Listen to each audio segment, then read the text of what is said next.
be a pauper, a pirate, a poet, a pawn and a king. I've been up and down and over and out, and I know one thing. Each time I find myself flat on my face, I'll pick myself up and get back in the race. That's right, I can't deny it. I thought of quitting, baby, but my heart, it won't buy it. If I don't see nothing shaking come this here July, I'm gonna roll myself out in a big old bar, and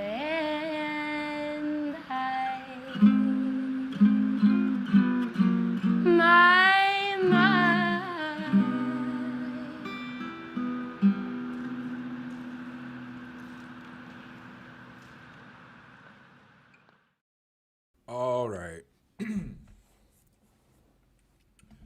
Howdy.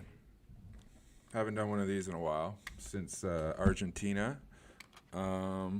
So I am doing this because I've had, first of all, I finished the Dawn of Everything book that really influenced the podcast, Que De Coup, which another episode will be coming out very shortly.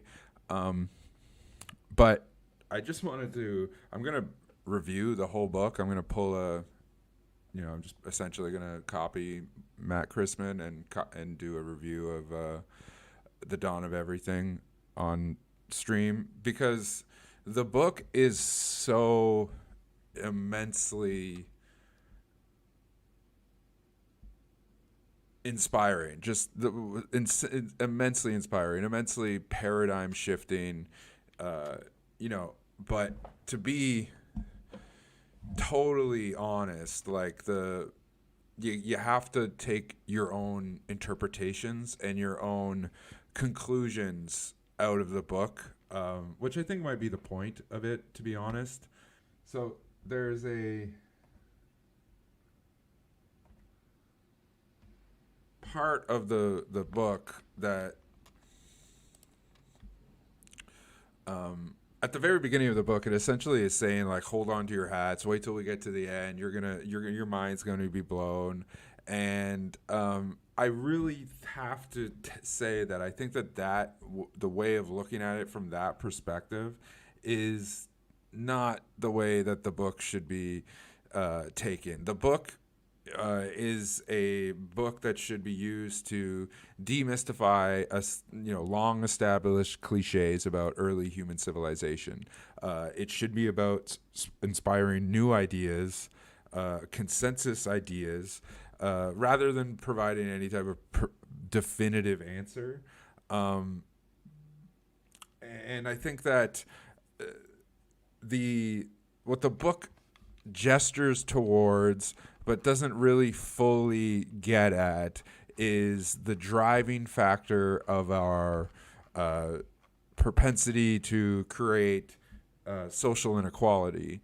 And I think it kind of gets at the point that the root cause of much human suffering and societal decay is traced back to our inherent drive towards self-alienation and self-destruction, which is this inverse call to the void that is reaching out to the social trust and social bonds that we once had, that was shared with a collective belief in a higher, or just a divine, like such a deep community connection that was almost religious, which both of those things we no longer have. We no longer have an institutionalized belief in a higher, at least in the West. I mean, Islam is still a thing.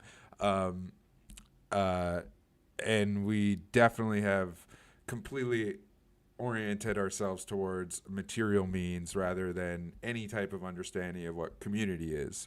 And this is the important thing about this, is that this alienation, because it affects two sides of the spectrum, right? If social constraints create a situation where a ruler is put into a position where they have to use their power, that alienates them as a ruler, right?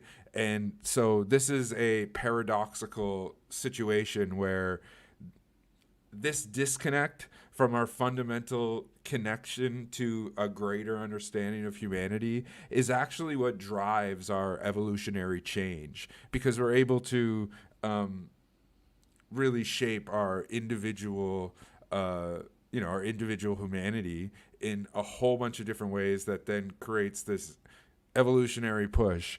But this also has shaped our psyche and behavior and social structures, which are basically an extension of our psyche in a way that has created this self-replicating system of our mind, and how our mind works on these different types of drives.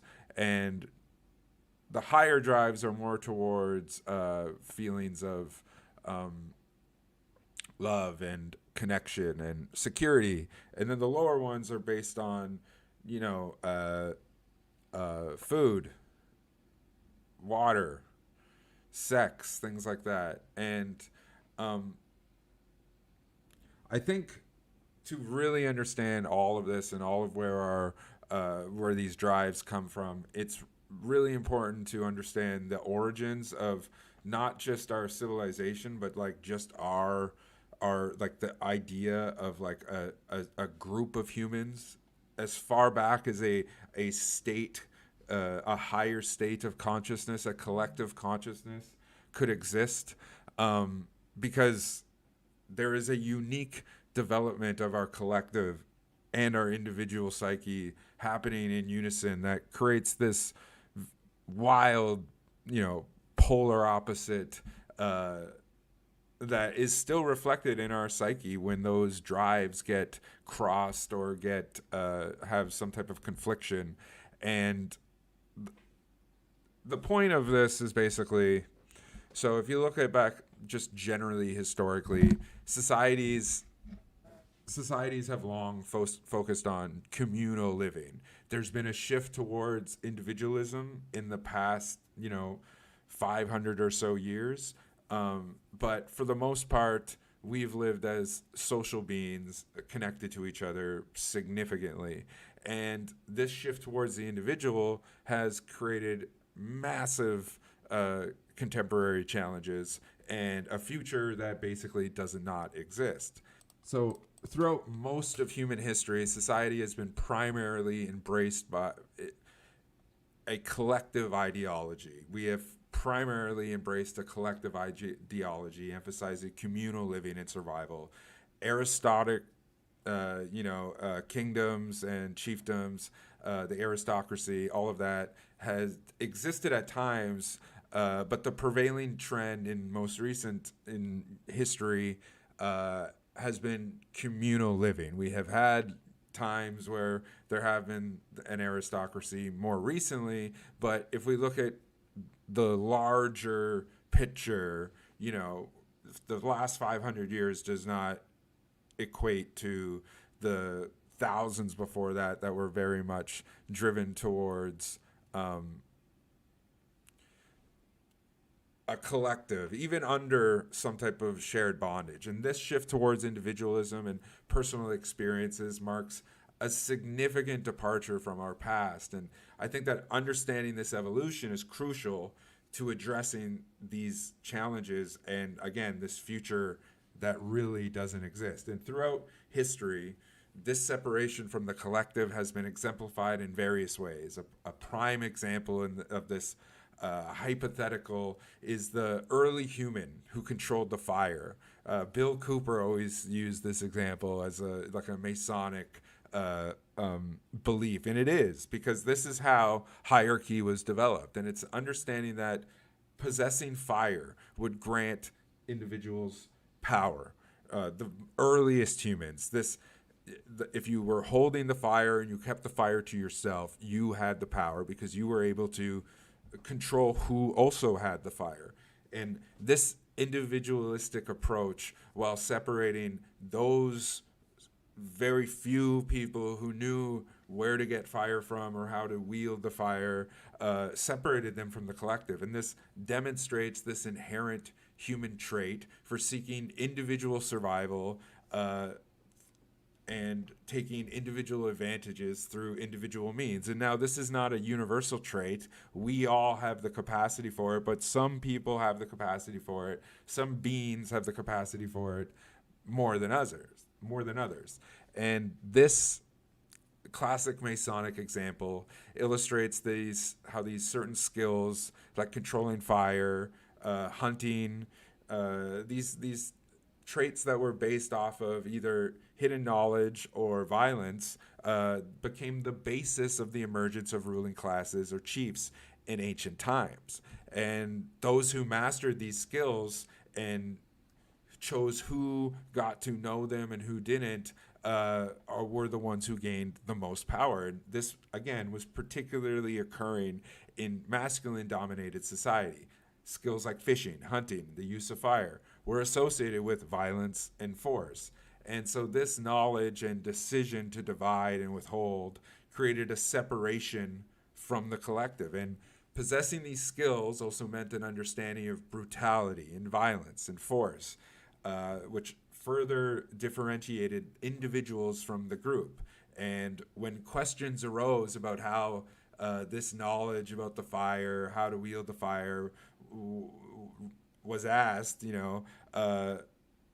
the lack of like a tangible explanation besides just, well, because it's mine or whatever, is this often led to perceptions of divinity. Rather, if like a priestly class of people said, well, that's because you're God, or because you talk to God, the fire represents God, or because the person themselves who had the fire said, I'm God, this represents God. And that's the thing, is like individuals in these groups would believe or lead others to believe that their skills were God-given, or that they had a special connection to the divine power, and that's how they got those skills. And this belief in a divine connection was to justify the accumulation of this information, and the use of this force, and as a protection, means of protecting this knowledge and these resources that came from it. And so then these were the three primary methods emerge for establishing a hierarchy: the hoarding of vital information, the use of violence and force, and the claim to divinity, the right of kings. And these methods were facilitated the rise of state hierarchies and the division between ruling classes and oppressed classes. The ruling class could justify their position by claiming divine right or by using force to protect their knowledge and resources, which would include these various skills like farming or hunting. And the expansion of what appears to be equality often results in some form of exploitation, as the system itself is built on class divide, and that through the expression of what is our actual psyche collectively. And this historical development of social hierarchies illustrates how human evolution and how our psychological evolution and the pursuit of this individualized self has shaped our societal structures and class systems over time. And again, this Masonic example of this so-called hypothetical early man, we can begin to understand how the concept of royalty and chiefs and the aristocracy throughout history began to be understood. And it was traced back to individuals who perceived themselves as distinct entities, often with a sense of divinity or a higher purpose that was beyond mere biological humanity or collective existence with the community. And this belief was underpinned by this divine right of kings. And societies progressed. As societies progressed, the value placed on these rulers and the spiritual essence to them extended beyond their physical bodies. And this is very important. Civilizations like ancient Egypt held deep reverence for their leaders' bodies, leading to practices such as mummification, symbolizing their separation. Their bodies symbolize their separation from the collective spiritual world as a one that stood out. And this idea of a divinely ordained ruling class became entrenched in society and formed these hierarchies and class systems, which were determined basically by birth. And as populations grew, class division deepened, and there came to a point where if equality was not addressed, the collective power of the people would be able to overthrow the right of the kings. Because history has shown that when the collective becomes aware of its power, it can eclipse the authority of the individual. But every time this happens, the individual then buys off the secondary class to be able to make them more individualized, to empower them, to make them greater oppressors. And this dynamic has played out repeatedly throughout history. Rulers and upper classes have often attempted to co-opt and promote this individualism within the collective to maintain control by prevailing class divide. And in ancient Egypt, this basically happened with the royal class viewing their lives as divine and meticulously preparing for the afterlife, believing in a transition rather than death. And they needed safe passage into the spiritual world to do this, and it was facilitated by various items, jewels, luxury goods, but especially fermented items like sacred bread, beverages like different types of proto-beer and wine. And initially, this was exclusive to the elite. These practices, though, eventually spread to the secondary class, which altered the perception of life and death, which led to a shift in this collective consciousness, but only for a certain few, right? Only for this collective became a collective, but somewhat excluded. And this practice of honoring ancestors and ensuring their safe passage with these fermented offerings from the beer, barley, and wine, this marked this emergence of individualism among the secondary classes. And these individuals saw their lives as having meaning and envisioned themselves as well, just like the kings, as to having a distinct afterlife. And this shift, because of the need for these resources, it coincided with the rise of pretty much the very first peasant class, which was driven by the growing of this demand for wheat and barley, which was needed for afterlife rituals. And this is what happened through that, is like this effort, this collective effort to get this wheat and barley fostered mutual trust and support within communities as individuals recognized the collective responsibility of ensuring safe passage for the deceased. And this practice nurtured a sense of shared trust and belief in something greater than the individual, with communities uniting in the common goal to give safe passage to the dead. And through this cycle of individualism, followed by a return to the collective, this has occurred throughout history. The ruling class will promote individualism to prevent that collective uprising, that collective understanding, that collective class consciousness. But people eventually realize that the true fulfillment of individualism is attained with others through a collective framework which fosters social cohesion and mutual trust. And as a result, we see the rise of egalitarian social structures and spiritual collectivism rooted in this institutionalized need to provide safe passage to the deceased. And this illustrates how a practice initially centered on individual afterlife beliefs for kings evolved in the cornerstone of collective societal organization. But this cycle transcends this initial embrace of the collective as these egalitarian and collectivist structures solidify. They tend to inadvertently pave the way for novel forms of individualism. And this ironic shift arises when the foundational elements of this mutual trust and collective organization, which is originally conceived to enhance social unity, begins to be perceived as impediments to personal freedoms and autonomy.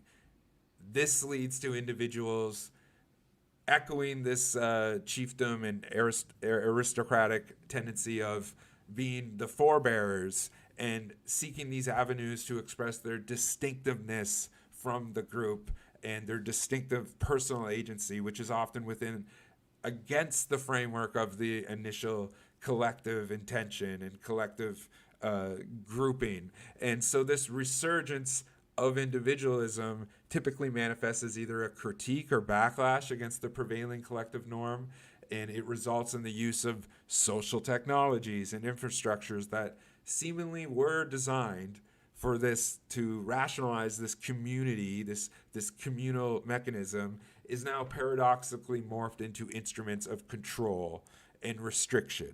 So that's quite interesting. This historical narrative seems to now spin in circles, with each collective phase unwittingly setting the stage for a future era of individualism, and then conversely, each era of self-expression laying the groundwork for a return to communal values. And this perpetual cycle seemingly shapes and reshapes society in a never-ending dialectical process between a individual's material wants and needs back to the community's grouping together based on the organizing principle of love. And observing this endless cycle is probably, observing this, what seems to be this endless cycle of one and the other, this yin and yang, which seemingly, when you look at it, when you're trying to figure out where does this all come from, what is the meaning to all of this, it's very complicated and it's very frustrating. And historically, frustrating things drive people to drink. And in ancient times, as I said, alcohol, particularly like a proto-beer, proto-wine, served as this means to utilize surplus crops, but also function as a symbol of this communal unity. And this played a significant role in social and ceremonial gatherings, and was integral to these religious rituals, which included those related to worship and the stuff related to the honoring of the dead and giving the dead safe passage.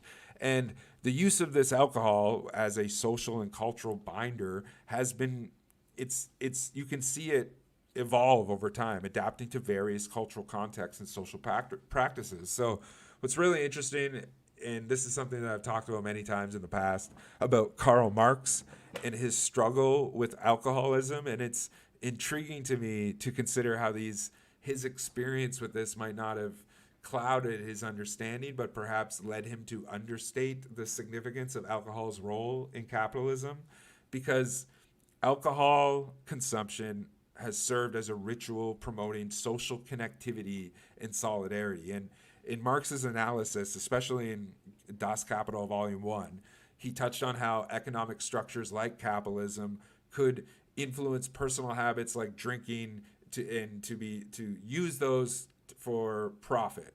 And Marx recognized that a capitalist society would exploit that to a means that would result in decay. And that is what changed the social role of alcohol, because in modern times, the act of drinking is still prevalent, but the genuine social solidarity that it represented is no longer there at all. We drink to feel it, to bring that feeling back, but it does not exist. And people drink to simulate this social connection, which is a response to the alienation of the real social connection that should be there in genuine connection to other humans being void. They try to fill it with alcohol. And this is all just this reciprocating cycle of individualism followed by a return to the collective that is then followed by a return to individualism, and that thing that we reach out for that holds us together when we're in the collective, we try to reach out for as individuals, and it's just no longer there. And through this, we understand how the ritualistic consumption of alcohol, despite how it was known to be harmful, was seen as a remnant of this is seen as a remnant of past social structures where people were often very much more interconnected and shared a sense of collective solidarity, where doing an act like drinking a poisonous soluble would be seen as a good thing, right? The tradition of working hard and then drinking, that goes back thousands of years, where it was a part of celebrating the fruits of communal labor and sharing the resulting products like alcohol within that social group, because you did it for a higher cause. And you know, the act of drinking, it is still often done in these ways, but it is completely devoid of any type of communal context. And there's only that sense of alienation that's in its place. And that means that we express ourselves through our individualized self-destruction of the consumption of alcohol. And that leads to a societal that is in decay and is showing self-destruction of social behavior. And that's what we're living in. And so this is how the modern social order has evolved from a state of detachment from our collective past, resulting in this institutionalization of this detachment through capitalism. And so this is because of a mutual care and social trust that was once rooted in a direct connection with the land and communal living with each other, which has been abstracted and incorporated into the capitalist system over a long period of, thousands of years. And in this system, what was once for you you showed care for your family by literally showing care for your family. In capitalism, caring for your family and the community is equated to working, exploiting yourself, earning money, rather than cultivating any type of relationship with the land or fostering mutual support within a community. And this shift has led to a situation where genuine expression of social care and mutual trust are completely alien to us. And that's, we see things like the Red Scare because of it. And this creates so much fear and understanding of even just the basic concept of a community. And people are conditioned to express themselves only through material consumption and participation in the market. And those who resist in this participation in this system are often seen as outsiders, and they feel alienated as if they are the only ones that feel this way, despite it being a common sentiment among most people living in society. And this is the thing, is that we are all together in this alienation, but we're not all together. We're deeply alone. This feeling of isolation exacerbates the conditions of our society. And that's because for any type of true progress, it requires us stepping away from this entrenched collective alienation. And we have to cope with this anxiety rather than succumbing to it. And we have to cope with it in a natural way, not by using alcohol, not by chemical intervention, in a natural way. That would be revolutionary. And by facing these challenges, we would be able to foster better relationships with ourselves and everybody around us, which would create a more connected and supportive community outside of the confines of the capitalist framework. And in a world that's dominated by consumption of material goods, there is this perceived lack of alternative means to express our character, our identity, and our relationships outside of the material capital market. And this leads to a pure sense of alienation, as we're totally disconnected from our true selves and our true personalities, which has been totally co-opted. Our agency has been co-opted by our material interests connected to capitalism, right? And as a result of that, people can only fill the void of that personality that has been stripped from them and replaced by their consumption towards capital. They try to fill that void in their identity by engaging in activities that will allow them for personal expression. That's like the pursuit of academia, philosophy, the pursuit of physical acts, sports, politics. These mediums are the primary ways in our current framework to experience pleasure in the uniqueness that we're able to, rather than through genuine connections with others or by contributing to an actual collective. And this has impacted me. This is me. And that's really the role of politics or these other things in today's society. Because historically, these pursuits have been a pursuit of privilege. They're accessible mainly by those who have either ample free time or minimal work commitments. And as a result, politics has become an expression of identity and pleasure rather than any type of tool for any type of material change.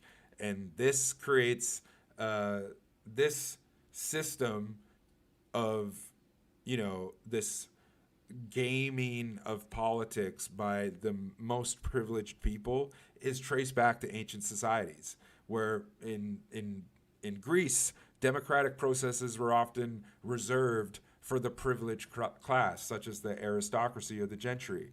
And elections were only even, the electoral college, right? Like it's only the people deemed good enough to vote were allowed to vote. And so this has evolved through time, and we might not see this, but that's what it is. Politics is completely detached from the material, completely detached from anything meaningful, except perhaps maybe at the very local or municipal level.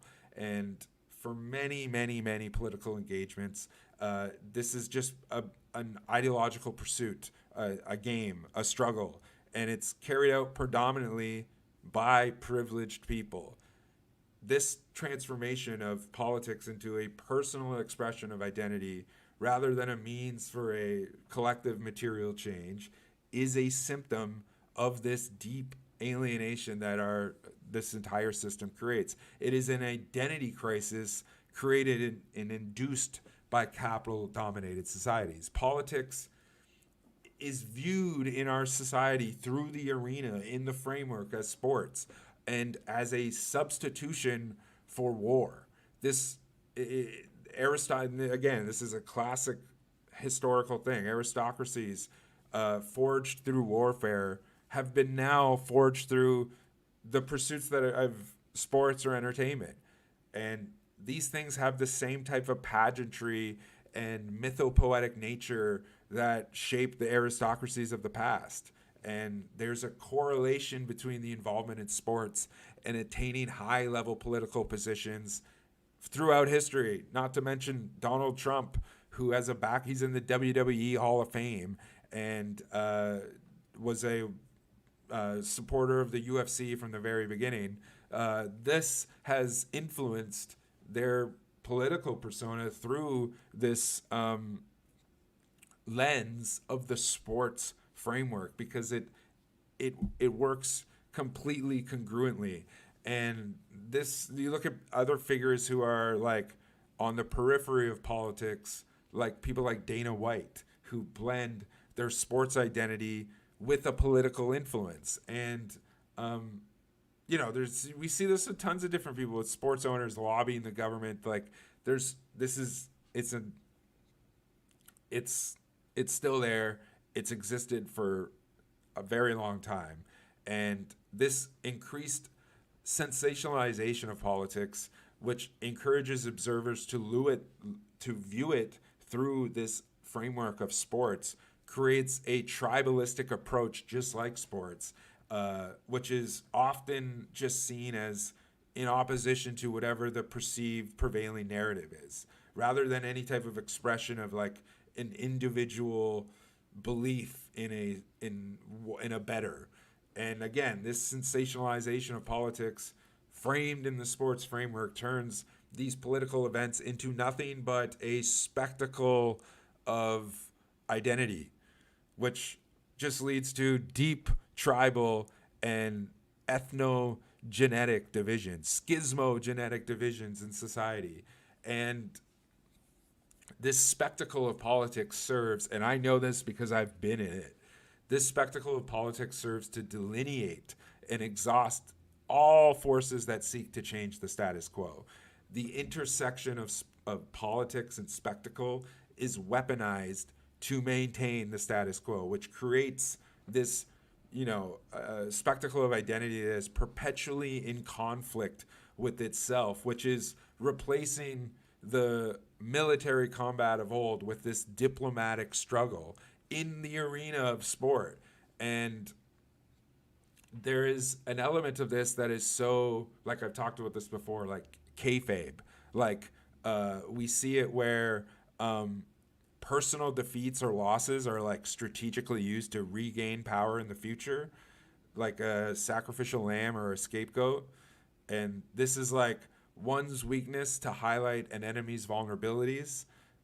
This mentality is derived from generalized combat, from literal hand-to-hand combat or any type of combat, like like the Democrats funding the far right in the 2022 midterms to make them easier to beat.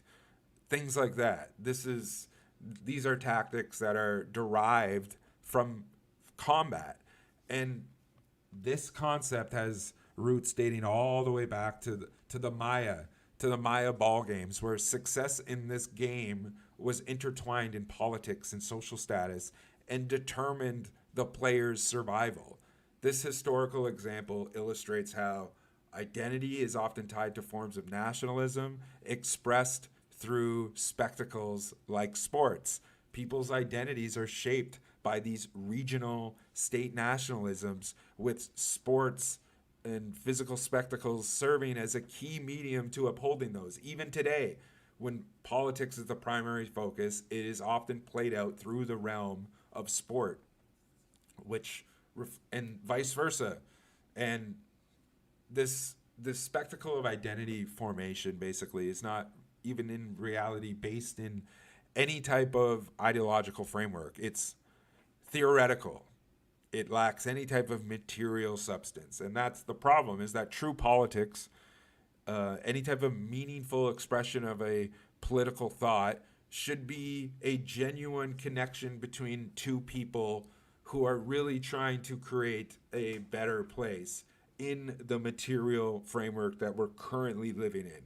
Not some adherence to a theoretical ideological framework or attachment to some superficial symbol that you attach your identity to. And our society will continue to struggle with this, as everything has become polarized and politicized, which has turned every aspect of life into this binary struggle between good and evil, devoid of any kind of nuance. And this thinking, this binary thinking, has diluted our art and expression, self-expression, our entertainment in every way, which traps us in this cycle of us versus them and oppositions to this perceived dominant narrative. And this is detrimental to the complexity of human personality and human expression in our psyche. This will cause a deep conflict in our collective psyche, which we see manifesting at an increasing rate.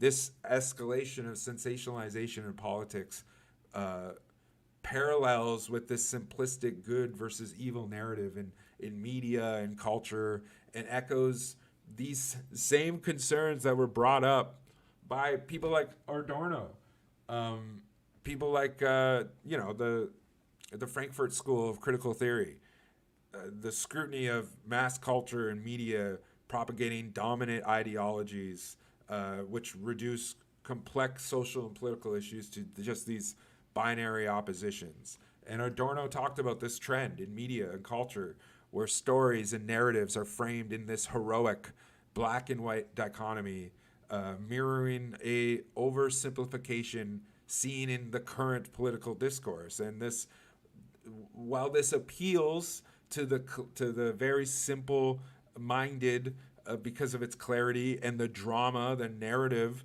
that it can present, it obscures any type of nuanced reality of any actual political or social cause, which then leads to nothing but a polarized spectacle of identity. And this phenomenon is an indication of a deeper structural issue that we see in empires that are striving to either take control or keep control, or in this instance, maybe one last grasp at any type of manageable control, where they're trying to use the maintenance of the organizing principles, which are violence and force, to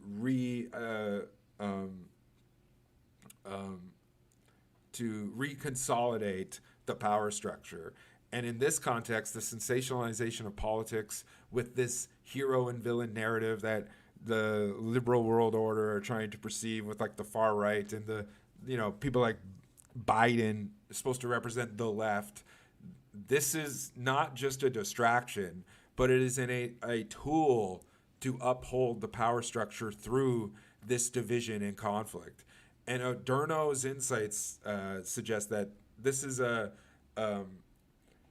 sign that society is moving more towards this troubling reliance on force and coercion over dialogue and understanding, which is a sign of an empire moving towards this hinge point, right? Or maybe not a hinge point, a cornerstone moment. Because this is the thing, and this is what I've been really focusing on in probably in the last year or so, in the lead up to coming to the point to be able to explain this. This idea of our empire getting more and more principled towards its organizing factor of violence, getting more and more principled towards the use of force, is actually, as we're seeing this happen, and obviously it's terrible, and obviously it's a horrendous display of outright violence that we're seeing in a mass, in a capacity that we haven't seen in a very long time. It is a sign, though, of these empires putting themselves in a position to become, to be defeated or to dissolve, because this is the point. As empires become more violent, and if your empire's only organizing principle for your empire, for your state, is violence and force, your state will then perpetually remain vulnerable to being captured by a more powerful force. This reliance on violence as a foundational principle is like it's like the call to the void. It's a self-destructive impulse, because there will always be someone more capable of greater violence. History shows this, like the Aztec and the Inca. They had much more violent social structures. That made them vulnerable. They were far more easily conquered compared to societies with adaptive structures like the nomadic or matriarchal societies of the Mohawk or the Plains people. These societies, they were eventually captured, but they had far more flexible and resilient forms of organization and thus resistance, which shows the dangers of relying solely on force and violence for your own state capacity. And historically, state and social structures were maintained through a combination of dominance, force, and violence. But these systems are also held up by elements of social care and mutual trust, and also a labor of love among people. And these softer elements help bind communities together. But in modern times, this labor of love no longer exists, which brings about this profound sense of alienation. People are now compelled to adhere to the constraints of social capital for their own personal advancement, which means they're failing to conform to these societal expectations, and that leads them to further alienation and a lack of self-care for themselves and for others. And this is all happening in the absence of a true mutual trust and care. People will deviate from the social norms and find themselves isolated with no one to assist them. That is why we have mental health issues in this world, because humanity is not wired to be doing what we're doing, but we're forcing people to do it. And when people become oriented to their material conditions rather than their conditions to love, their ability to love, their capacity and organizing principles for love and care and the need for it, that when you switch those things, you will create a haywire society that is deeply, deeply disturbed. So with our organizing principle of society shifting towards violence and force, it fosters a view of the world that sees it through our material domination. And this is where this comes from, where like if you're not participating in capitalism of the material domination of others, it's perceived as a lack of care or contribution to society. If you're not exploiting yourself or dominating others, you don't care. And this is this prevailing belief that if an individual is not actively involved in the capitalistic pursuit of exploitation, self-exploitation, or domination, they are deemed indifferent to others. And that's the social alienation that comes in capitalism, is baked into it. We used to be balanced by a system of care and trust. We are now balanced by a system of force and violence and domination. So when reflecting on this human evolution and the expansion of this, our personal individualization, we see that this process has been integral to defining our humanity and what makes us the species that we are. This individualization leads us to realize more about ourselves, connecting deeply to what makes us human as individuals. This concept of individualization is justified by people asserting that they hold more value as individuals rather than a part of a collective, which then aligns themselves with a cause greater than the basic human need to survive, which represents a departure from the natural evolutionary course. And a key aspect of understanding individualization is our relationship to the fear of death. So we perceive death as a frightening unknown, associated with pain or an unimaginable experience. This fear stems from the idea of the extinction of our physical being.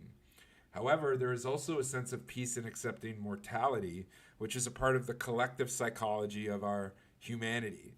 Believing in something greater than oneself will help transcend the fear of death, allowing us to see beyond our singular existence. And so the fear of death often revolves around the fear of pain or the fear of suffering.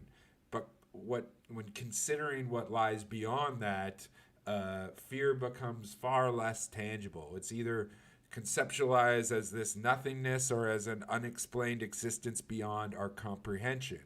For those who believe in hell, the fear of death is mostly tied to an inability to cope with the personal reality and the consequences of your actions, or the fear of missing out on more life. Human development has largely been driven by our engagement with our mortality. That seems very obvious, but it's true. Propelling our individual evolution and survival instincts, this individualism is really the driving factor to our human progress. Our fear of our individual mortality, distinct from our collective existence, makes us this exceptionally adept creature that has survived throughout time in not the best circumstances that we've been given in. But we have this focus on our individual survival skills as being a part of a collective, which is a part of this subconscious cycle that operates collectively based on the need for love, and individually based on the need for food, water, things like that. And so while we may not fully be conscious of this cycle, we witness it and feel it manifest every day in our species. And understanding the division in our collective psyche here, which mirrors the class divide, is crucial because this class divide is perpetuated through coercive means, including the threat or actual use of violence, the manipulation of manipulation, deceptive claims of divinity, or emphatic assertion of being God. In each of these instances, the class divide is driven and maintained by some force of some form of coercion. This really blew my mind. So, the concept of freedom is deeply intertwined with social relationships. Interestingly, the word free is derived from a Germanic root that is also linked to the word friend, which this etymology suggests that the true freedom involves the ability to form friendships and commitments. So, in societies where slavery or bondage exists, individuals are deprived of this fundamental aspect of freedom, as their capacity for mutual trust and commitment within the society does not exist. Thus, they can't have a friend because they are not free. This lack of freedom extends beyond the individual level of effect. It affects entire groups, subjecting them to collective bondage, as seen in historical social structures like in serfdom. However, in serfdom, with that collective bondage system, the social aspect of being a social slave inhibits the formation of these genuine friendships. And this is because the lack of social freedom under such systems leads to social alienation. Individuals become alienated not only from each other, but also from themselves as a result of the restriction and limitation imposed by their economic and social circumstances. The collective bondage system, like serfdom, held that social trust in a way that could actually be manifested and materialized in a way that was practical and was done because humans were still able to express genuine social trust. The social aspect of being a social slave within capitalism truly does inhibit us from forming genuine friendships, because it is this lack of social freedom under capitalism that leads to the self-alienation that leads us to be self-destructive. Individuals become alienated not only from each other, but from themselves. And this is the result of the restrictions and limitation imposed by their economic and social circumstances. This self-alienation is a direct consequence of the bonds forged by capital and societal structures, which further emphasize the complex relationship between freedom, social bonds, and class structure in human society. This separation we've imposed upon ourselves largely stems from our need to rationalize mutual trust. Instead of maintaining this unspoken, intuitive bond, we've chosen to formalize relationships into tangible, trackable forms. This is what led us to the emergence of systems like serfdom, slavery, and bondage, because these systems were first set up to quantify our human experience and which confined it into the material realm that disconnects it from any type of natural living universe. The introduction of writing, names, numbers, this made individuals legible and subject to state control. It was initially meant to, it was stemmed from noble intentions. The idea was to create a society where resources and responsibilities were distributed according to each person's abilities and needs, a concept that aligned with many egalitarian societies. And in many cases, the formation of statehood began with these positive aspirations. But over time, this collective progress often regresses to favor individual individual instances of the higher interest. This collective progress will always lead to these tools and systems designed for the collective good being co-optive to benefit the higher class. This pattern repeats itself over and over again throughout history. Simple acts such as assigning a name would have dual implications. On one hand, being identifiable by the state can ensure access to essential resources like receiving bread during drought. On the other hand, this legibility also means that you're being subjected to state control and obligations like taxes. And historically, it appears that these systems began with the intention of providing for all, but eventually evolved into mechanisms for control and exploitation. The ability to access basic necessities became conditional upon fulfilling state imposed requirements. And this is this shift that sees us going through this cycle throughout history, depending on where, when, and the material environment in those areas. But this struggle balances us through this collective history, but that balances our collective well-being with now the collective well-being of like the masses, along with the collective well-being of the individualized power structure and the individuals who hold that power structure together. And so this is the great irony. The great irony in the evolution of our social structure lies in the fact that the systems we created to rationalize and institutionalize and materialize our collective social bonds and mutual trust have, in many ways, led directly to our own servitude.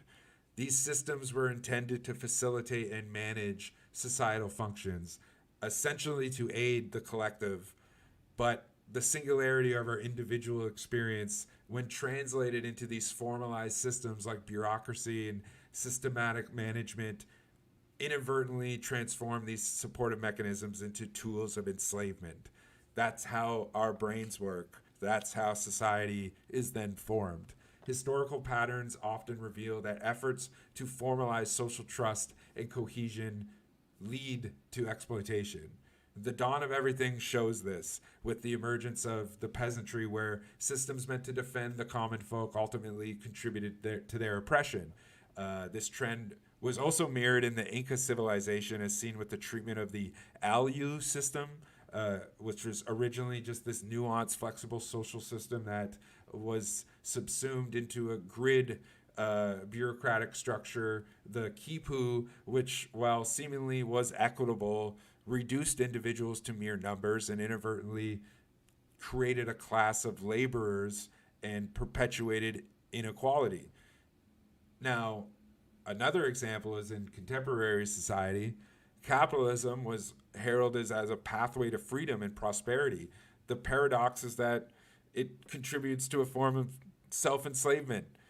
As the market dynamics prioritize profit and competition, the promise of prosperity becomes directly linked to the subjugation and exploitation of yourself or the domination of others. This system, under the guise of offering individual liberty and economic opportunity, leads to a cycle where success for some necessitates the marginalization and domination of many others. And as we strive to succeed within these parameters, we perpetuate a structure that binds us to perpetuating these cycles of domination and exploitation, which creates a cycle of self-enforcing, this self-enforced loop of dependency and control and further alienation, thus voiding any type of true, genuine social bond. While capitalism proposes capitalism rises all ships, it results in a complex web of economic and social constraints that lead to a collective self-alienation and self-enslavement under the systems that were designed to give us freedom. And so it's this process of rationalizing and subjugating mutual trust and then individualizing that freedom from out of that collective, which has become so entrenched in our society that the original spirit of that trust and mutual support, along with any common individual freedom, has become completely void, or at the very least significantly eroded. But depending on where you are, based on your inherent privilege, it's either totally void or significantly eroded. And as we progress through various social and economic systems, we attempt to formalize this collective trust.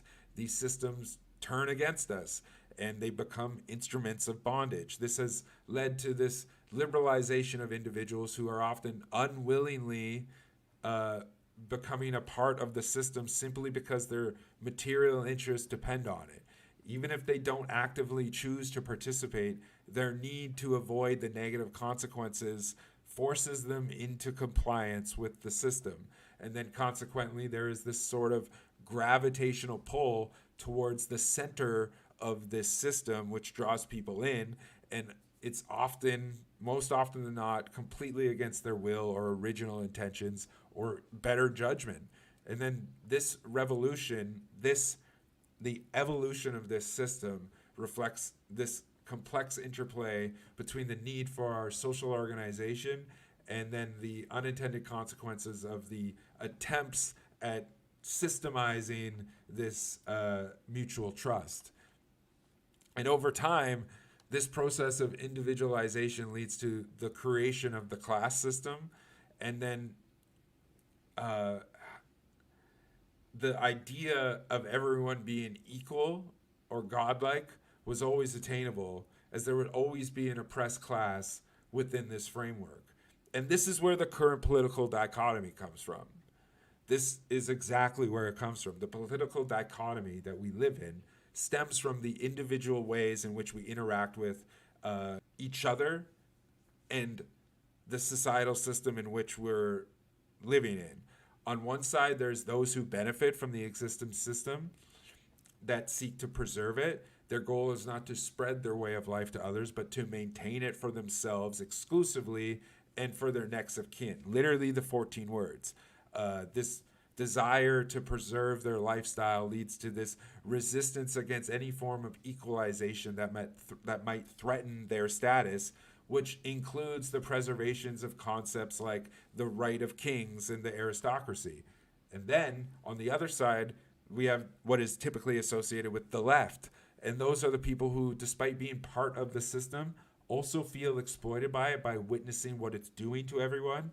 And this group not only includes just working class people, but also upper class individuals who are aware and see the exploitation and suffering that is intrinsic to the system that they benefit from. And these are people who advocate for dismantling this current system, getting rid of the hierarchy in favor of a more collective approach where social trust and mutual support are the key organizing principles, and they don't need to be formalized or institutionalized. And then in the center is liberalism, which neither seeks to completely preserve nor revolutionize the system. Instead, liberals often aim to gradually reform the system and the extending the potential for market participation and exploitation to lower classes, basically. And they view this as a way to lift these classes up by enabling to participate in the market-driven prosperity system, which still relies on the exploitation of then a lower class. And so this tripartite division reveals deeper perspectives on human value with each ideology. Both conservatives and liberals, though, they have differing approaches, but they might not fully recognize the humanity of those beneath them in the social hierarchy, thus rationalizing this exploitation. That's why there's no left, because the system depends on exploitation, and we can't have anybody representing the point of there should be no exploitation. Liberals in particular, they extend their capacity for exploitation to traditionally oppressed groups under the guise of empowerment and market participation. They perceive this as progress, even if it entails the creation of a new exploited lower class. There is a part of this where you are able to see people who are considered lesser than human than you. And this is a fundamental perspective on human value and dignity. And it's what distinguishes these political ideologies and their approaches to the societal structure, right? Conservatives and liberals literally don't see the lower class as the same as them.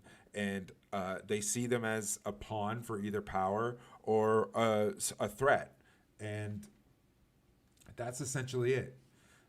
The daunting aspect of this is to look at our societal dynamics and see the additional layer of delusion that's deeply ingrained in us, which obscures our ability to recognize the material changes in which that are changing around us. We're wired to consistently undermine any progress that anybody makes. And goes back to the Marx quote. The tradition of all dead generation weighs like a nightmare on the brains of the living.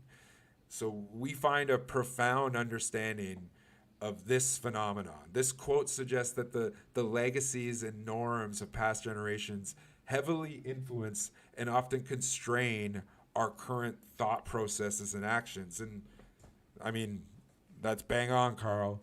Over the past centuries, and more rapidly in more recent decades, we've been conditioned to alienate ourselves and doubt any of our abilities. This self-alienation is paradoxically the driver for our improvement and significantly impacts our efforts for material change and revolutionary action. We exist within a framework of self-doubt and self-undermining, which prevents us from acknowledging and building upon any of the progress that we make because we're unable to see it. And this tendency manifests not just in the political arena, but also in societal movements that indirectly influence political movements. Even when we achieve victories, we often find ourselves undermining the achievements that are made. And instead of acknowledging the effort and progress, we fall into infighting and fail to provide any positive reinforcement for the work that we've done. And then, although this pattern occurs in relatively few instances, when it does, it starkly highlights the self-imposed barriers to recognizing and building up our achievements. When we do actually get success, it's extremely hard for us to see it or appreciate it. And so this cycle of self-sabotage and underestimation of our own accomplishments is a vivid example of what binds us to state servitude.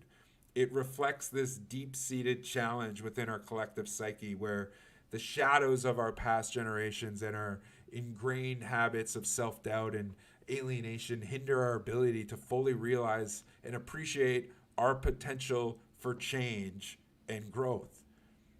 Again, the Marx quote, people make their own history, but they do not make it under the conditions as they please. Do they not make it under self-selective circumstances, but under the circumstances existing, giving and transmitting from the past? And, there is such a crucial insight there. We're not creating history in a vacuum. We're doing so within the framework that was shaped by the past. And that includes how the framework that shaped the past shapes our brains. This is vital, right? This is vital in understanding our current social, political, institutional, and ideological dynamics. And not just that, but also our personal world. Because if you're able to see you don't make your own history, you make your own history, but you make it not in the conditions of your choosing, you're able to realize the world that you live in is not the fault of others or your fault or anything, but is the fault of the material conditions in which you've all lived in. So even as we strive for change, our efforts are often colored by this legacy of servitude, bondage, and self-alienation that has ingrained in our collective psyche. This alienation is coupled with a subconscious drive for our own self-destruction, which means that any progress that we make is invariably tainted by our inability to fully escape these deep-seated patterns of being incapable of seeing it. We find ways to undermine our achievements, plagued by self-doubt and a failure to acknowledge the significance of our victories. This cycle of undermining and alienation affects all aspects of our social interactions, the outcomes of all of our collective actions as in politics and just as humanity is in general. The history of socialism is a perfect example of this, marked by a pattern of initial intention, co-option, and then results in the divergence significantly from the original goal. It's almost as if our efforts are in a negotiation with a predetermined outcome, rooted in the very system we're trying to change. The issue at hand is that we often focus on changing the system, not realizing that the system is a reflection of ourselves. To truly understand and affect change, we must first recognize that this is a mirror effect.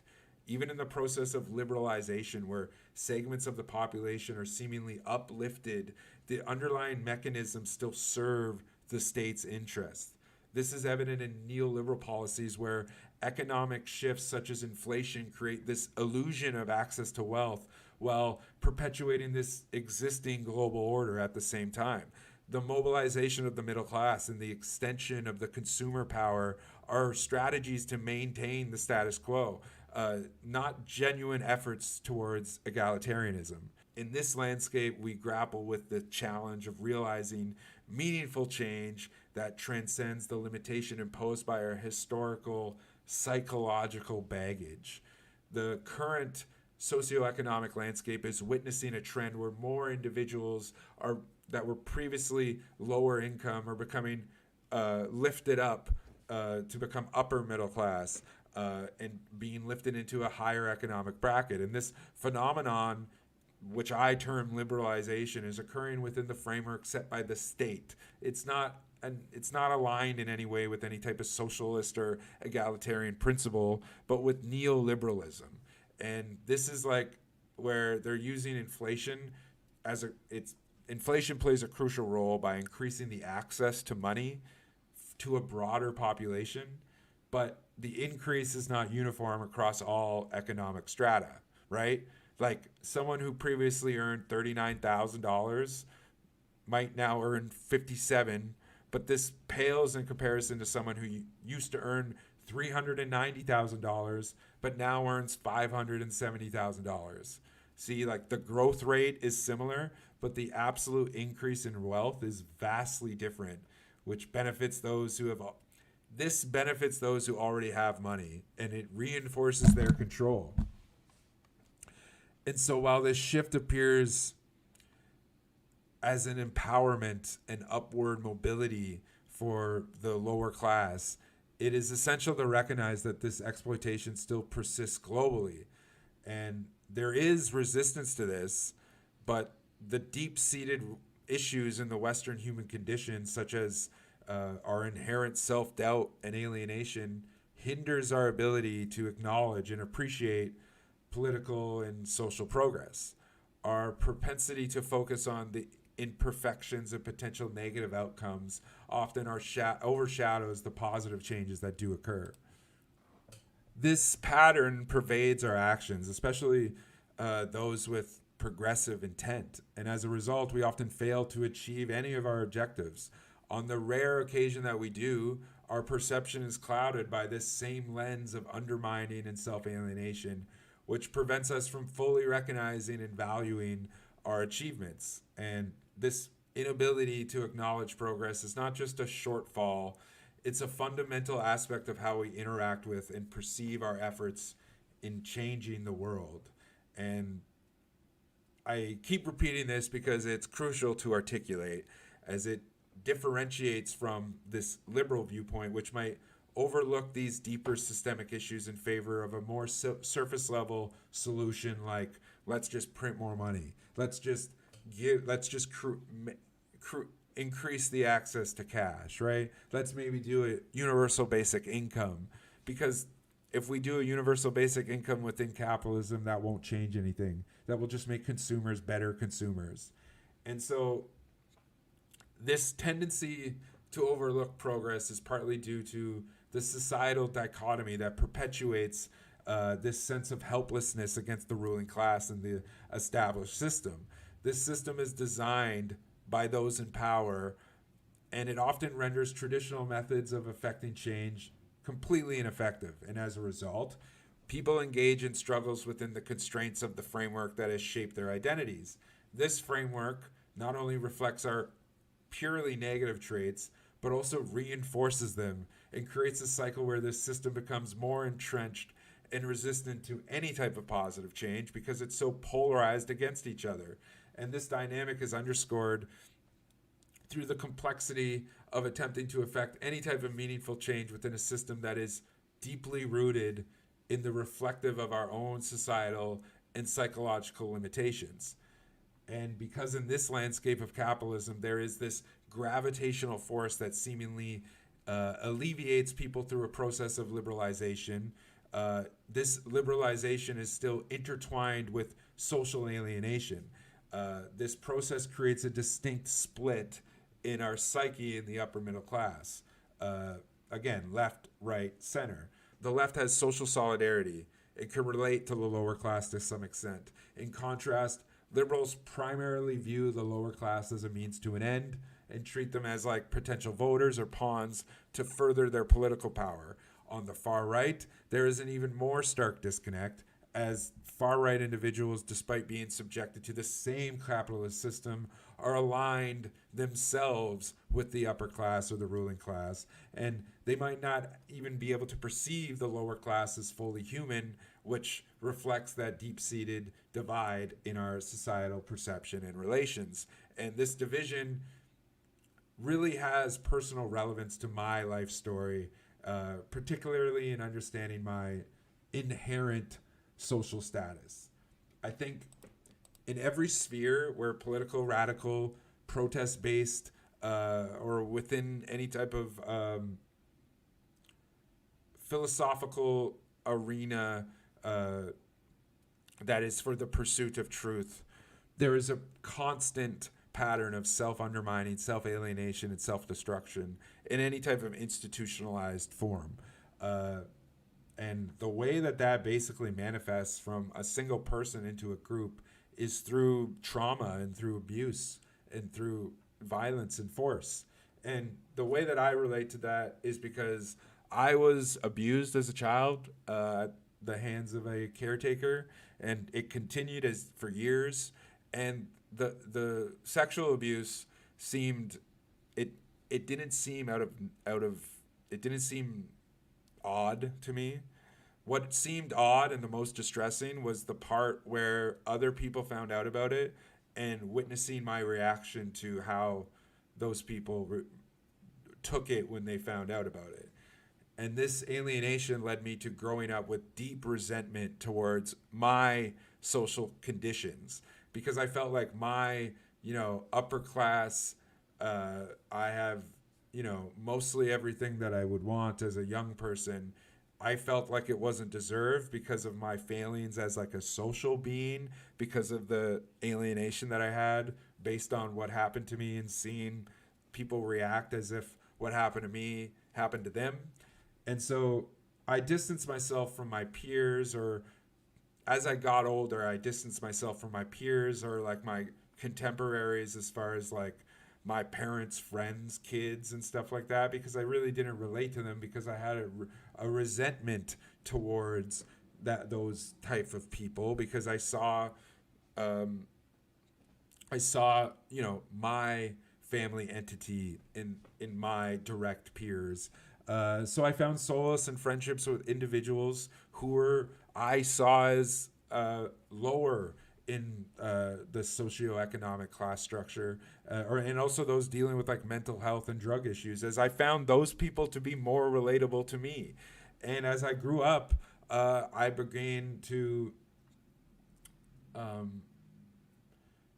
over time, I began to like really not resent my upper middle class background, which I realized is not escapable. I was born into it. It's the same thing as the aristocracy, or it's based on birth. And through by doing this acceptance is also coinciding with my material conditions getting better. career success. And so gradually I found it difficult to maintain resentment towards my class status or relate authentically to those from lower socioeconomic backgrounds, because if I did so, I would be an outright hypocrite because I'm not struggling anymore, right? I still share values with these individuals, even though I can't fully comprehend their daily struggles with basic needs like I did at one point. But a significant part of my identity was tied to these struggles. And so reconstructing my identity has been a challenging process since in that struggle. And so I feel like this, what I'm saying here, reflects like this fundamental human need for social security and a sense of self-worth, often driven by materialistic goals like securing a nice apartment or a good job. And as I became more and more successful and less able to relate to those like from lower socioeconomic backgrounds, I began to isolate myself among my contemporaries, which affected my relationships. And this behavior seemed almost like schizophrenic with no logical reason other than like a subconscious desire for my own self-alienation. And I mean, in our society, we mostly only know how to express love through material means, but genuine love and human connection transcends materialism entirely. And I realized that by choosing love and expressing it beyond material forms. And through that, I would be able to overcome this self-imposed alienation. However, one key element of the condition that I face, along with a number of other people that are much like me, is that the trauma to which that has shaped the way I see the world has been rationalized in my brain to the point where it has created these polar opposites of brainwaves, where because of my inherent class privilege, along with my ingrained social alienation from the abuse of my childhood, I'm not oriented towards my material conditions in the way that others are, because my material conditions, even when they were at my absolute worst, were still better than most people who haven't had the inherent class privilege that I had. So because of that, I don't have this like depressive state that I land in due to depleting material conditions. Because of the learned resentment of my inherent class status, I see the world through the lens of lesser privileged people, to which I am able to contextualize versus the place to which I sit in the class hierarchy, which makes me realize like, hey, it might be bad for you right now, but you know, deep down, it could be so much worse. And that's really what keeps me from landing in that depressive state when I have material constraints. Because when I used to get into that state, when I was poor or my material conditions were less, what did I do? Well, I got into politics. I got into activism. I did things that I felt would better my material conditions. Now, of course, that was a fantasy, and all of the organizations and groups that I was involved with were basically just meant to rinse me of any motivation to try to change things. But then in doing so, I meet people, I become social, and this is where everything changes, because due to the neglect and abuse and trauma that shaped me on a social level, I'm not able to properly express myself, my needs, or my wants in social settings with people I trust, because I've never been able to do that comfortably without it feeling like it would be seen as an attack on others.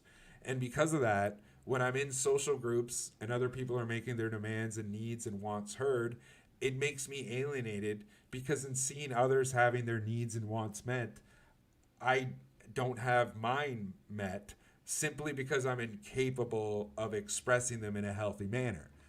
And another thing that happens because of this, like, I'm incapable of expressing to people needs and wants because I'm so used to being okay with what everyone else wants, that like when it comes to actually discussing the things in which myself and others around me relate over, when I'm like engaging with people and really starting to build up towards a genuine connection that's going to get me to start seeing the world from a place of love and social trust and mutual care, if that connection is somehow if it somehow doesn't lead to the place in which I'm hoping it to lead to, if my psychological attempt at synchronizing my brain waves with these people around me falls short, it will almost immediately put me into this massive depressive state. And because I'm not capable of expressing my emotions properly, I will either just not express that there's something wrong with me and just keep playing along with whatever's happening, or I'll react in a way that's very unproductive and thus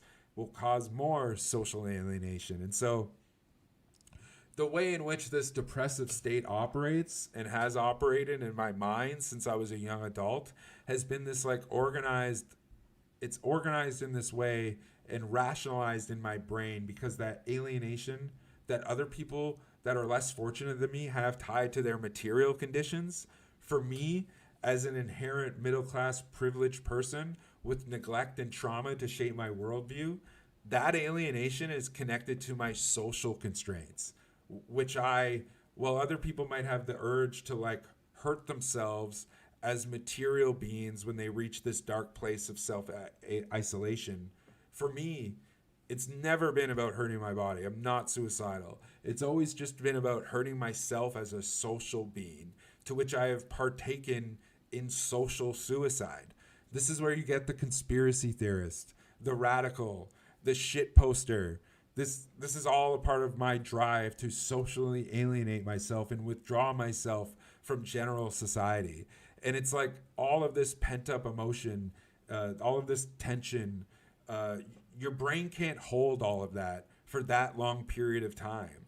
So what ends up happening is my brain seems to function in this unique way that cycles between these periods of depression and relief. And it's like my thoughts polarize, creating this back and forth pattern. When I'm focused on the social constraints I face, I feel deeply immersed in like a down type depression based on social anxiety. But then there are times when my attention shifts to the material world and I find some comfort. And during those moments, I feel a connection with others who are also alienated by the effects of capitalism. However, as my material conditions have improved, this sense of connection doesn't feel genuine anymore. And I'm not as constrained by material conditions anymore as I used to be, which ironically makes me more aware of my social alienation.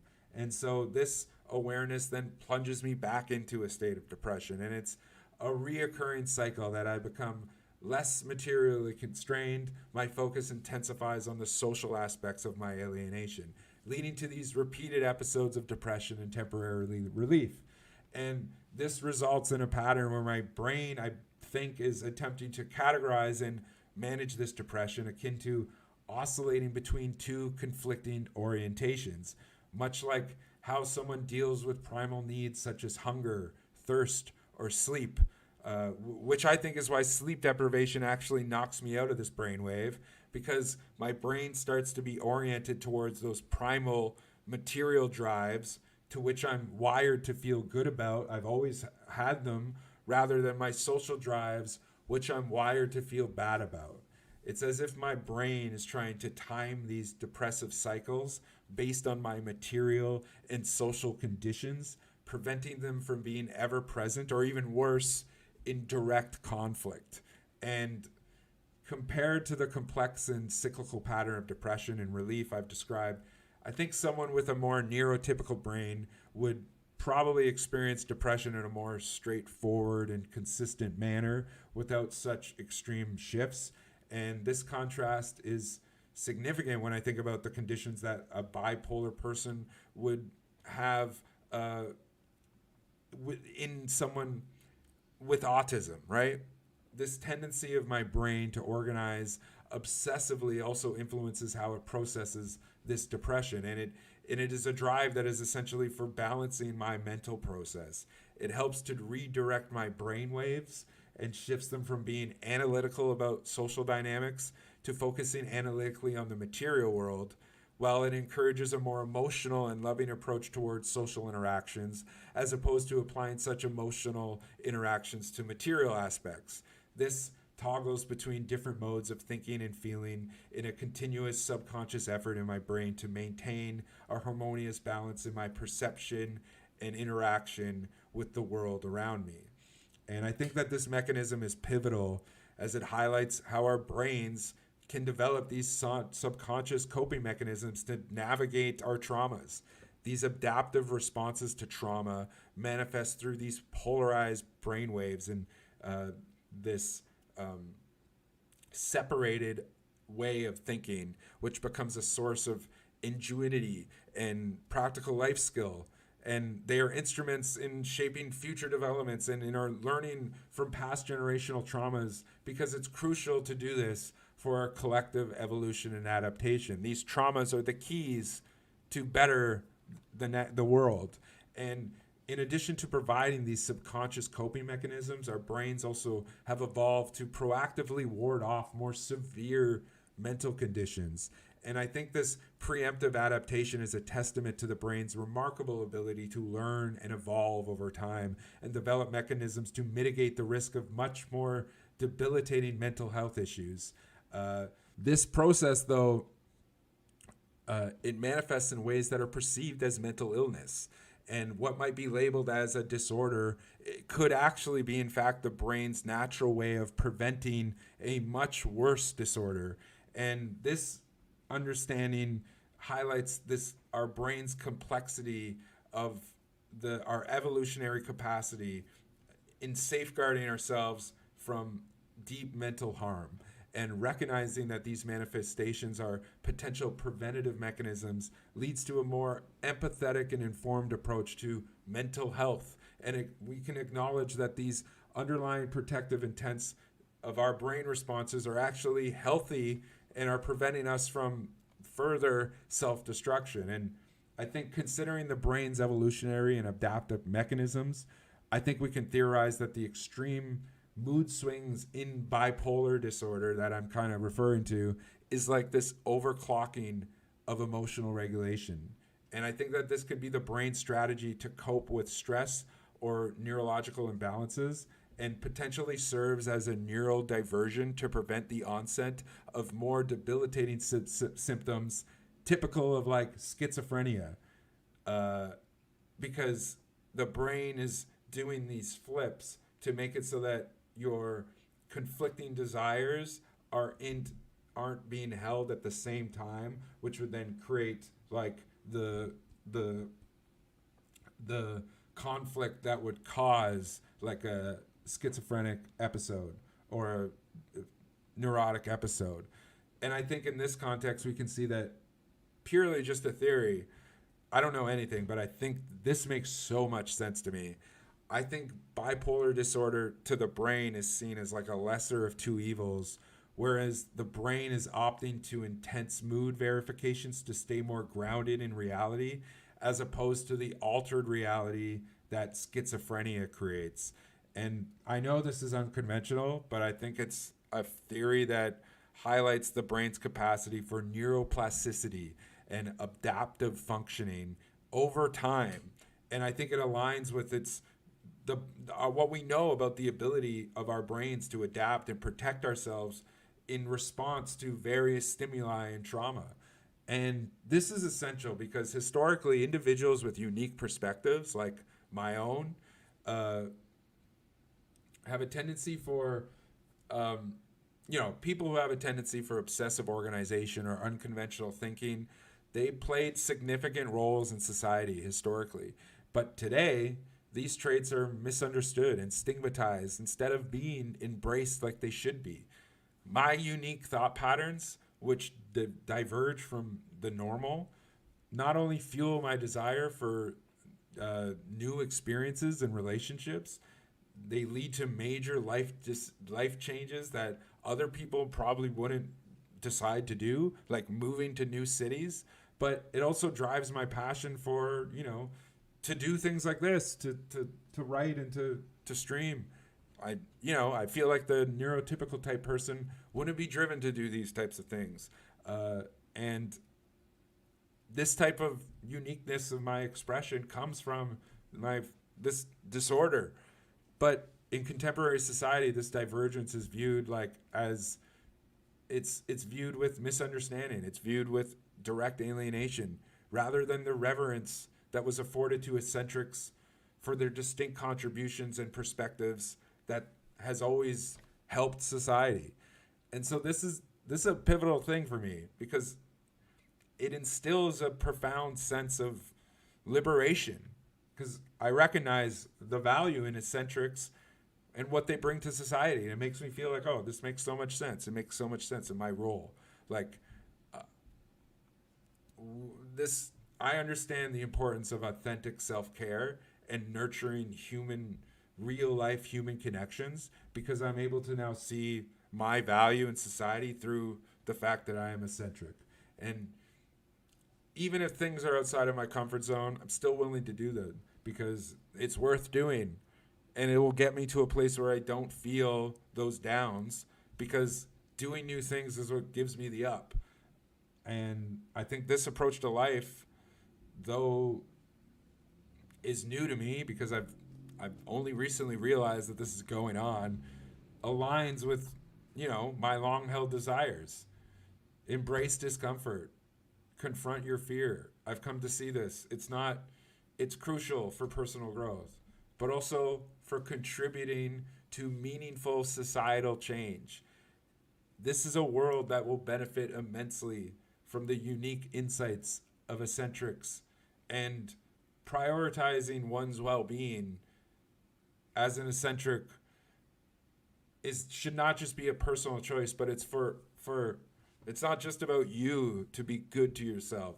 It's about your value to the community and the greater good of the cause, to be good to yourself because eccentrics are needed. Whatever you're doing, you see the world differently, you're doing something good. And so the essence of my argument here is that there is a path forward. And it is one that primarily doesn't focus on politics. It doesn't focus on politics as a means for causing material change, but rather on that material change coming by a way of collective growth, personalized for each of our own levels of progress, both as individuals, but also as a whole, progressing towards a new system based solely on the way in which we relate to each other. As individuals, we often fail to see the impact we have on history because we're conditioned to view ourselves as isolated entities outside of history rather than a collective. But so because we're so deeply alienated and disconnected from the collective human experience, we struggle to see ourselves as contributors to a collective history. This perspective aligns with Marx and his notion that we make our own history, but not under the conditions of our choosing. We tend to relate to history as individuals. We see it as a narrative unfolding outside of ourselves. Despite it being a collective expression of our humanity, we have an unlimited understanding of this collective expression, which can reinforce the idea that individuals alone will not significantly influence history. And if they ever did, it was a predetermined historical event. The issue is that any improvement within our current system is constrained by our own limitations to see them, and we will continue to see the flaws of our previous systems reflected in our actions until we choose to change ourselves.